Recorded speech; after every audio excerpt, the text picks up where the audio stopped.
Nah, jadi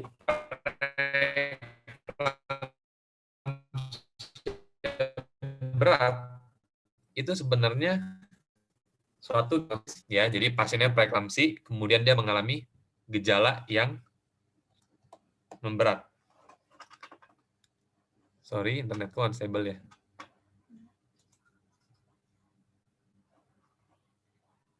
Tes, oke. Nah, jadi selain pemberatan preeklamsia ya, preeklamsia dengan gejala berat itu adalah preeklamsia ditambah 7 gejala di samping ini. Ya. Jadi misalnya kalau kita bilang ada pasien preeklamsi, terus dia tekanan darah tinggi, terus kemudian dia ada proteinuria.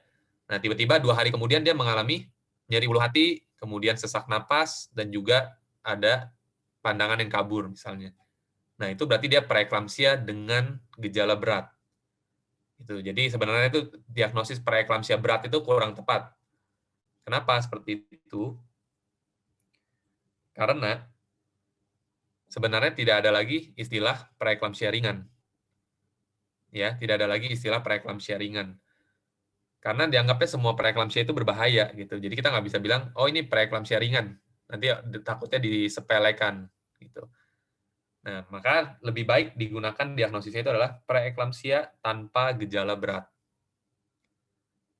Oke, teman-teman mungkin agak sedikit bingung di sini di awal. Terus bagaimana tanpa gejala berat? Tapi kan preeklamsia itu sendiri ada beberapa gejalanya itu gejala berat. Ya, contoh pada preeklamsia berat, misalnya nih pasien preeklamsi, terus kemudian dia proteinuri, ya kan, protein uria misalnya. Tiba-tiba begitu dicek 2 hari kemudian tekanan darahnya naik, jadi tekanan darahnya hipertensi berat. Nah itu dia termasuk preeklamsia dengan gejala berat. Ya, tapi kalau misalnya pasien preeklamsia di mana dia tidak ada proteinuria, misalnya dia preeklamsia ditambah ini kan edema paru. Nah, itu bisa kita bilang dia adalah preeklamsia ditambah gejala berat.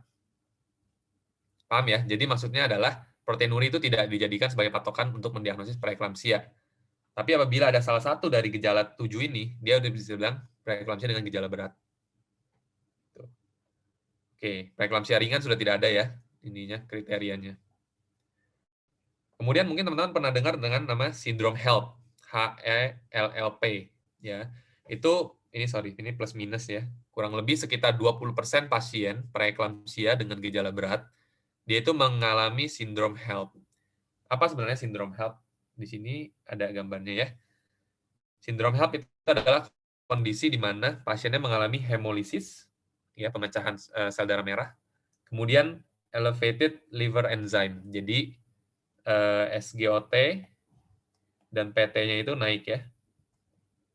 Biasanya bisa 2 kali lipat dari nilai normalnya. Dan ada trombositopenia. Ya. Kalau misalnya udah ada 3 ini, maka pasien ini udah bisa dibilang sebagai PEB dengan sindrom HELP gitu. Oke. Nah, ini tata laksananya ya. Jadi kalau tadi itu definisinya, terus kemudian cara mendiagnosisnya. Nah, kita masuk ke tata laksana. Tapi sebelum kita masuk tata laksana, mungkin teman-teman ada yang mikir kayak bagaimana caranya kita untuk bisa mendapatkan bahwa pasien ini hipertensi atau tidak. Ya, biasa pasien datang ke poli nih, kalau misalnya pasien datang ke poli, apa aja yang harus ditanyakan, ya. Nah, kalau misalnya dengan mudah, yang pertama adalah kita bisa menanyakan dari anamnesis ya, gejala-gejala apakah ada tanda preeklamsia berat atau tidak. Contoh, kita bisa tanya yang pertama adalah pernah nggak mengalami nyeri kepala yang hebat ya selama dia hamil. Terus kemudian apakah pernah mengalami gangguan visus? Di sini biasanya dia akan merasakan matanya itu buram mendadak gitu. Nah, itu juga ada tanda gejala preeklamsia berat. Kemudian yang bisa ditanyakan lagi dari anamnesis adalah apakah ada nyeri epigastrik atau regional di anamnesis. Nah, ketika ada tanda gejala seperti itu, kemudian kita lakukan pemeriksaan fisik, ternyata tensinya naik, dan kita sesuaikan dengan usia kehamilan, maka kita udah bisa dapat diagnosis dari preeklamsia. Gitu ya. Oke. Terus kemudian apa yang bisa kita lakukan? Ya, tata laksana itu seperti apa sih sebenarnya preeklamsia ini? Jadi kalau misalnya kita bilang preeklamsia, itu ada namanya manajemen ekspektatif. Artinya kita jangan terlalu terburu-buru, ya, jangan terlalu terburu-buru. Kita pantau pasiennya, lalu kita usahakan sampai bayinya ini mencapai usia kehamilan yang apa namanya matang gitu. Ini dinamakan dengan manajemen ekspektatif. Manajemen ekspektatif pada preeklamsia tanpa gejala berat. Jadi misalnya pasien datang, oh sehat-sehat nih, segar, bugar. Nah, usia kandungan misalnya 32 minggu. Kemudian dia preeklamsia, misalnya ya, cuman hipertensi plus proteinuri misalnya. Terus nggak ada gejala lain, nggak ada gejala lain, aman gitu. Nah, kita bisa manajemen ekspektatif. Nah, kira-kira seperti ini gambarannya. Jadi dia preeklamsia, kita udah checklist. Misalnya dia ada usia kehamilannya ya, UK-nya itu 32 minggu. Terus berarti kan ini enggak. Nah, terus misalnya dia normal-normal nih, nggak ada ketuban pecah, nggak ada labor, ya. Terus ibu janinnya masih bagus kondisinya. Pokoknya ini semua nggak ada, tidak ada kan, maka kita sampai ke sini, ya. Boleh dilakukan perawatan poliklinis. Jadi misalnya, oke, usia kandungan ibu 32 minggu, ya udah, tapi ibu darah tinggi nih, harus hati-hati ya. Nanti ibu kontrol ke sini rutin, lebih ketat kontrolnya dibandingkan ibu hamil lainnya. Nah, jadi biasanya kita suruh ibunya itu 2 kali dalam seminggu datang ke poli, ke KIA gitu. Oke. Kemudian biasanya evaluasi kesejahteraan janin. Maksudnya ini apa? Ini USG, ya. USG kita lihat janinnya dalam kondisi bagus atau tidak. Nah, itu biasanya diminta 2 kali dalam seminggu juga. Gitu. Jadi kita benar-benar suruh dia pulang, minum obat, nanti kita kasih obatnya, terus habis itu kita lakukan pemantauan yang ketat pada ibu ini. Ya, buat apa sih sebenarnya ekspektatif? Ya supaya bayinya matang dengan cara yang natural gitu. Ya, sampai usia kandungannya udah cukup, yaitu 37 minggu, maka bisa dilahirkan. Ya. Nah, misalnya gini, oke dia udah ekspektatif di rumah selama 2-3 minggu, kemudian udah sampai nih usia kehamilannya 37 minggu. Nah, udah iya kan? Maka kita lanjutkan dengan persalinan.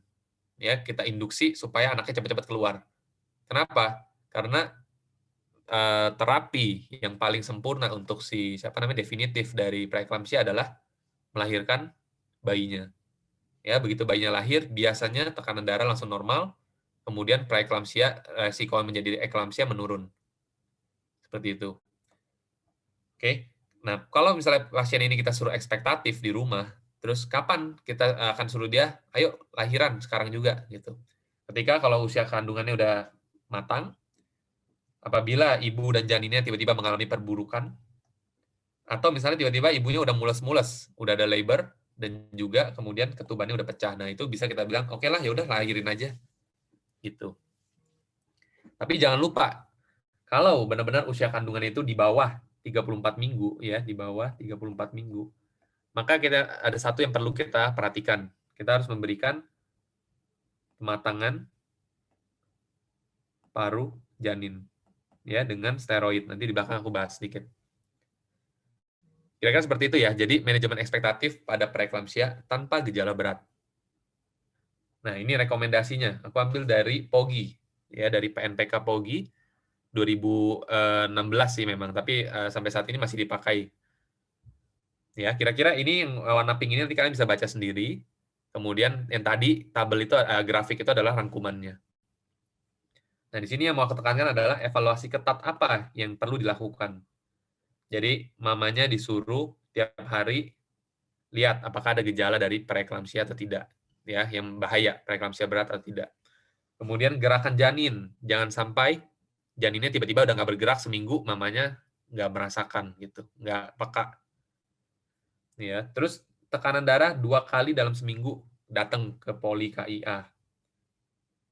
Ya, terus kita lakukan pemeriksaan laboratorium seminggu sekali. Tuh, jadi ini benar-benar dipantau, benar-benar diperhatiin si ibu ini walaupun dia pulang ke rumah. Gitu. Sedangkan untuk USG, ya dianjurkan 2 kali dalam seminggu. Kita lihat bayinya bagaimana dengan USG. Nah, kalau yang ini yang paling terakhir ini sebenarnya untuk dokter spesialis ya, pakai Doppler segala macam itu kita nggak perlu.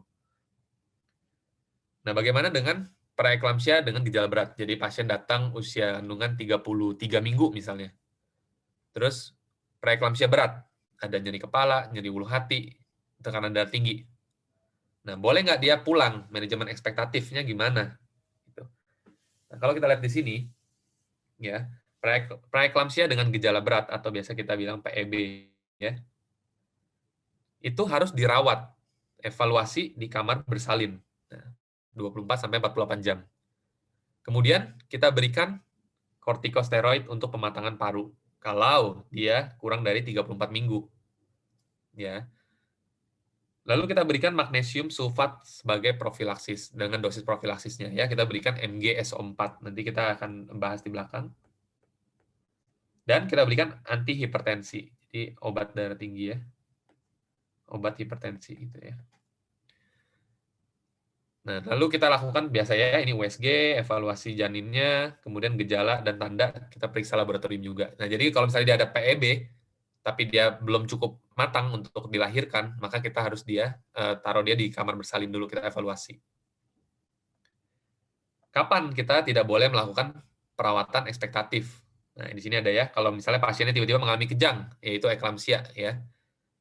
Terus pasiennya mengalami edema paru, sesak napas, tiba-tiba pas kita foto toraks, parunya banjir. Pasien ada tanda di IC, atau hipertensi berat, gawat janin, dan sebagainya, ya. Kalau misalnya udah ada kayak seperti ini nih, di kotak yang ini, maka tidak usah mikir panjang ya, langsung aja kita stabilin pasien, lalu kita lakukan persalinan. Nah, kira-kira kalau misalnya kita rawat ekspektatif si pasien PEB ini, kira-kira bakal terjadi apa gitu ya? Gejalanya bisa menetap, bisa terjadi sindrom HELLP, pertumbuhan janinnya bisa terhambat, ya, terus bisa juga nanti infartu atau KPP. Jadi maksudnya ketuban pecah prematur atau infartu, ya. Jadi kalau misalnya kita, oh ini udah PEB tapi masih kita rawat, nah ini beberapa komplikasi bisa terjadi. Ya, kalau misalnya terjadi seperti ini, langsung buru-buru kasih kortikosteroid. Setelah 2 hari kortikosteroid diberikan, langsung melakukan persalinan. Ya, jadi kalau misalnya ibu PEB, terus kemudian ada 2 kotak ini, 1 dan 2, maka kalau bisa distabilin dulu, lalu dilahirkan anaknya. Oke. Syaratnya apa untuk bisa melakukan perawatan ekspektatif pada pasien PEB? Yaitu dia harus ada fasilitas perawatan maternal dan neonatal intensif, ya. Dia harus ada punya NICU, kemudian punya ICU untuk mamanya. Harus siap-siap gitu, harus di-backup. Kemudian usia janinnya, pokoknya janinnya harus hidup, kemudian sampai 34 minggu. Artinya apa? Kalau misalnya dia udah di atas 34 minggu, udah lahirin aja gitu. Ya kan? Nah, terus pasiennya harus dirawat inap, dia nggak boleh pulang. Harus dirawat inap, dilihat misalnya seminggu, ya udah rawat inap seminggu. Gitu. Ya, kita berikan magnesium sulfat, kemudian dalam 24 jam kita pantau, dan kita harus evaluasi setiap hari ibu dan janinnya. Ya iyalah ya, pokoknya itu harus dilakukan terus-menerus evaluasi. Nah, kalau misalnya usia kehamilannya 35 minggu dengan PEB, ya udah nggak usah dilakukan ekspektatif lagi, langsung lahirin aja. Gitu. Karena parunya bayi dianggap udah matang, kemudian ngapain kita tunggu lama-lama? Ini lagi PEB loh, mama dan bayinya bisa bahaya. Jadi mendingan kita lakukan persalinan. Nah, di sini bedanya adalah tadi ya, kalau di PEB, itu 34 minggu aja udah boleh dilahirkan. Tapi kalau misalnya di preeklamsia biasa, dia targetnya adalah 37 minggu. Sampai sini paham ya teman-teman semua ya. Jadi itulah perbedaannya. Kita harus tahu ini preeklamsi biasa atau tanpa gejala berat ya, atau preeklamsia dengan gejala berat. Itu pentingnya. Kira-kira ini sama. Ya, jadi bisa dikasih kortikosteroid untuk pematangan paru janin, dia bilang. Nah, pokoknya kita bisa ekspektatif sampai dengan 34 minggu batasnya. Asalkan ibu dan janin stabil. Dan juga direkomendasikan untuk dirawat inap. Jadi nggak boleh pulang pasiennya. Dirawat inapnya pun nggak boleh di puskesmas sembarangan gitu. Jadi kita harus rawat inap di fasilitas kesehatan yang ada NICU dan ICU-nya untuk jaga-jaga. Oke. Nah, kapan kita bisa lakukan terminasi kehamilan? Jadi misalnya kayak, oh ini pasien preeklamsia, terus kayak ya udahlah kita terminasi aja lah karena ada gejala-gejala ini gitu. Ya, kalau misalnya mamanya ada hipertensi berat yang nggak bisa dikontrol. Terus gejala preeklamsianya itu memburuk terus dan tidak berkurang. Ya, semakin parah, semakin progresif. Lalu ada trombositopenia yang terus-menerus terjadi dan juga terjadi HELLP syndrome. Ya, ada edema paru atau terjadi eklamsia dan sebagainya. Itu bisa kita lakukan terminasi kehamilan. Terminasi artinya bukan dibunuh ya, maksudnya dilakukan lahiran gitu, dilahirkan anaknya. Nah, kalau pada janinnya sendiri, kalau misalnya dia udah 34 minggu, udah lahirin, ya kan? Kemudian, kalau misalnya nanti dia, apa namanya, pertumbuhan janinnya terhambat nih, dari datanya si dokter spesialis, oke ini pertumbuhan janinnya terhambat, udah langsung kita lahirin juga. Ya, atau ada data-data dari non-stress test atau apa namanya, CTG, ya, yang menggambarkan bahwa ini janinnya gawat, nah udah, itu harus dilahirkan. Kalau ibu hamil dengan preeklamsia berat, kemudian janinnya ternyata udah meninggal di dalam, ya udah langsung aja dikeluarkan juga. Ya, nggak perlu ditunggu sampai 34 minggu.